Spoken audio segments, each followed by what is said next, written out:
To me, as a kid in Detroit, there were racer names that I grew up hearing and became familiar with. Petty, Bowser, Fair, to name a few. But one such moniker, especially since my dad built a plastic model replica of Ron's purple number 99 Charger, the Keselowskis made a lasting impression on me, first with their success, utilizing almost nothing, and then Bob's Texas wreck, which showed on front pages across the country, the fireball that destroyed his equipment and almost put him out of racing for good. Undaunted, they regrouped and had tremendous success locally, and then decided to rejoin the National Touring Series ARCA, and that was out of shops barely 20 minutes from my house in the Drayton Plains, Rochester Hills area in the suburbs of the Motor City. When I began to cover ARCA full-time in 1991, naturally one of the teams I gravitated toward was the black and gold number 29. With that, it didn't take long before I got to know the family, and one of those that I saw was a little kid with white blonde hair named Bradley. He was the youngest, and, as with most children, he was awkwardly trying to find his place in a group of well-known people and doing his best to stand out, whether correctly or incorrectly. As he grew, the sport did as well. His dad went to the NASCAR Truck Series, had success there, and then had to step away for health reasons. Then by sheer chance, he put Brian in the ARCA car and Brad in the NASCAR trucks. Again, making do with what little they had, a crushing blow was delivered when two deals fell through, and one refusing to pay a cent out of what they owed, and it ended up in court. But this was their business, so they soldiered on despite being in dire straits, and eventually they had to give up the fight, but not Brad. Financially, there was absolutely no way they could pay for Brad's future in the sport. He made his own way by sleeping on couches and running up his own personal credit card, among other means. By the time he won the 2012 Cup Championship, I personally was beginning to get a little tainted on the sport. And although I know that it does take money, I was getting a little tired of what seemed to be these rent-to-ride kids that would come and go and not do much in the sport.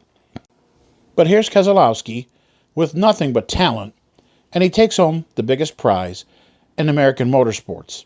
Now that's almost 15 years ago, and he's even expanded beyond that. Now growing into a successful businessman and entrepreneur, at least he's also still one of the best competitors on the track. In the old NASCAR days, you would go to a driver's hauler or pit area and interview them there. But that's all changed, and now drivers are allotted certain times in the media center. In this day and age, it's understandable. And Brad sat graciously answering everyone's questions, and in the end had given us the longest allotment among drivers that appeared that day. Just from sheer proximity and the difference in our lives, I don't get to see him or his brother Brian much anymore, but I've wanted to have some sort of sit-down with him, but never wanted to get in the way, because I know he's an extremely busy man, and now with number 4 on the way, well, have fun trying to find an extra second in that family. But he has certainly grown into the role of father, boss, owner, and public figure, and we're happy and proud to share the almost coming full circle of a life started in the suburbs of Detroit, and now on to the front pages. And I'm not just talking the sports sections, but the front pages of websites and newspapers, etc. Folks, please enjoy our interview with Brad Keselowski. Being home, this is been such a great track for you. You guys have had speed here, over and over again. It seems like. Yeah, it's been fun to come here, and we put a lot of effort into it. Haven't got the win to go with that, but we've been close, and would like to punch through. I felt really good about my lap, the way the car felt. Not so good about the speed it ran, but we'll see what actually shows up on Sunday. I feel like this race weekend is an interesting one, because what it takes to go fast in qualifying is almost like the exact opposite of what it takes to go fast in a race. So trying to be really smart about how we approach it, and hopefully that pays off for Sunday. As a team co-owner that did sign the charter agreement last fall, do you have any comment on the recent injunction ruling? Yeah, I just wish the whole thing would find a peaceful resolution and the sport could kind of move on. At the end of the day, there's still a lot to happen there. They haven't even really had their day in court. I think that doesn't come till this fall or this winter. So, kind of feels like both sides are just trading these small wins that really probably don't mean anything until the case actually happens. If those charters did go back on the market, is that something that you guys would be available? Yeah, I think there'd be a long list of suitors or suitors, I guess would be the word. But our RFK has a lease agreement currently with Rick Ware Racing and for the 2026 season. But certainly we're keeping our eyes open. Your brother Brian's on the spotter stand. How's it feel to be have him back in your ear again? It's good. I know my mom is loving it. She gets to watch the HBO Max and she gets to hear both of her sons. So I'm happy for her. HBO Max has been a lot of fun for our whole family and I think probably for the whole sport. So that's been good. But we just want to make it count with a great race. A win would be huge for us. And you're back in hometown here. You get to see family, friends like Uncle Ron and people like that? Mm-hmm. Yeah, fortunately enough, he's been coming to see me, which is great. But, it was good. Went to the Tigers game last night. Had a lot of fun there. Took my oldest daughter. It's her first baseball game. She got to see him win. Had to remind her that that's not how it goes every time. But I don't know if that lesson sunk in. But, no, it's been a good trip so far. Did she stay for the fireworks? We did. Yeah, she loved it. Yeah, Mom not so much with the late night, but that's okay. We trade-offs.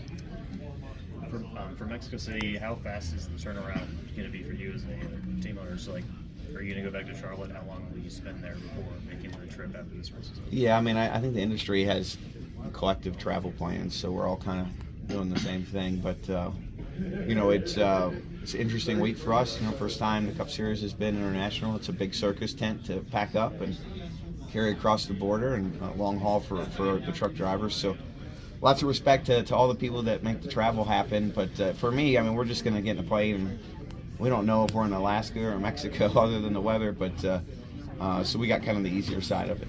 What do you, people say maybe Hocevar reminds them of you and the way you came on the scene and ruffled feathers and raced Michigan and stuff too. Do you see any of that? What do you think of him so far?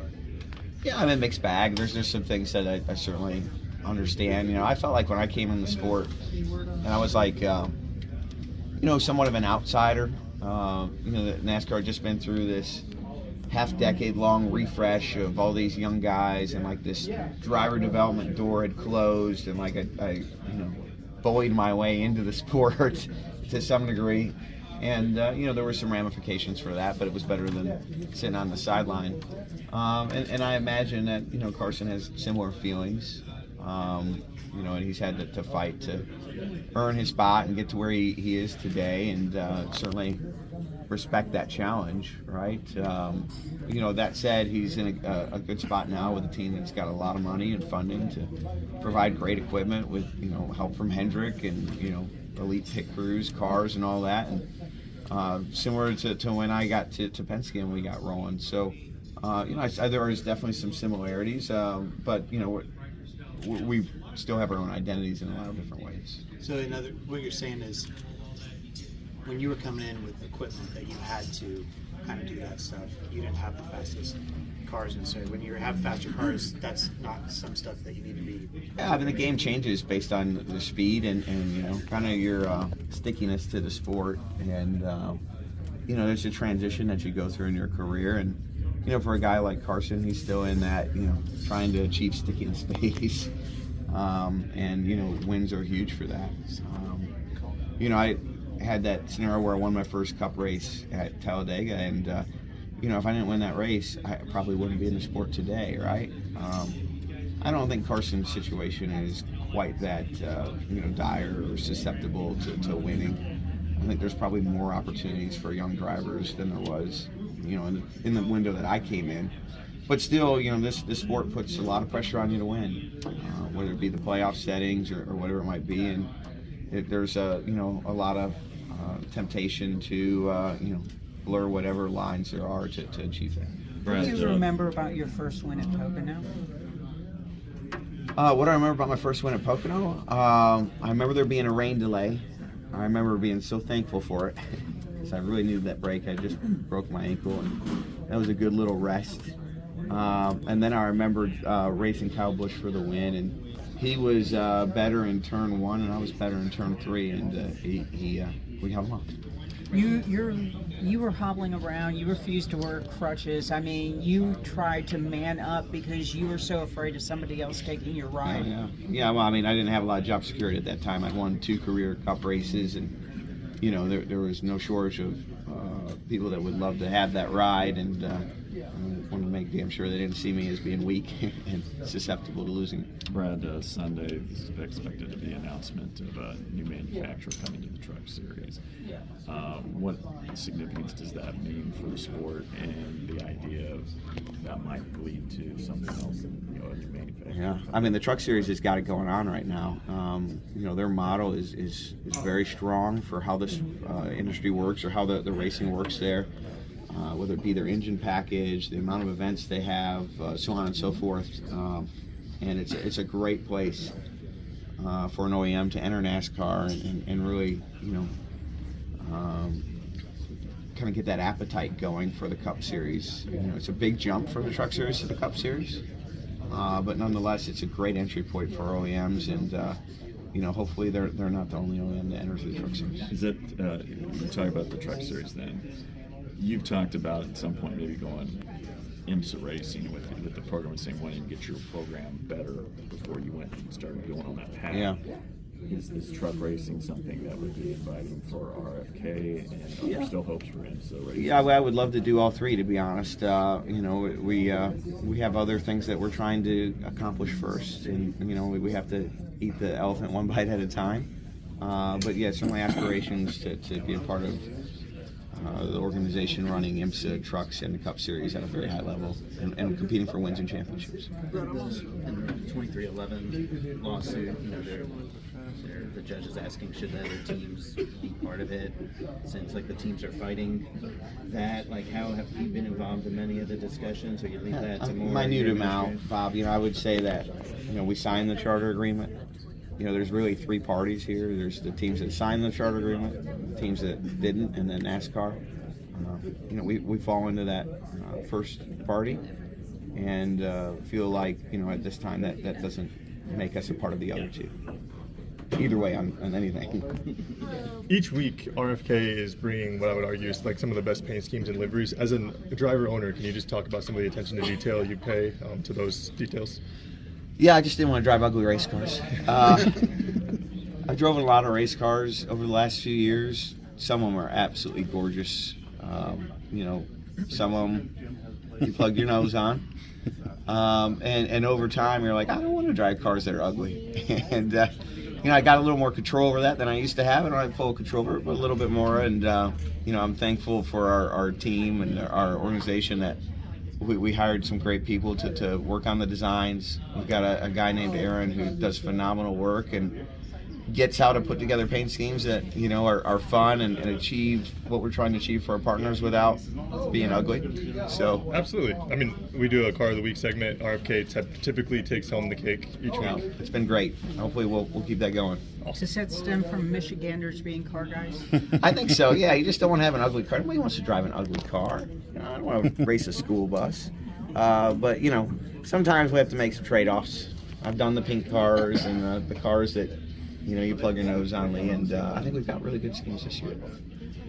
I guess each manufacturer has 2 separate cooling type of systems for Mexico, yeah. And then you all have to decide which one you're going to use after practice. How involved are you going to be? Do you guys is it going to be a vote? Yeah. How are you guys going to do it? It'll be a good question mark. The high altitude is a big factor. Effectively, as you get higher altitude, the cars run hotter, don't cool as well. And so, NASCAR very wisely, opened up some options. We need to get on the track to validate the science, but it looks pretty certain that we'll go for the high-end package at this time, but maybe not. That's why we practice.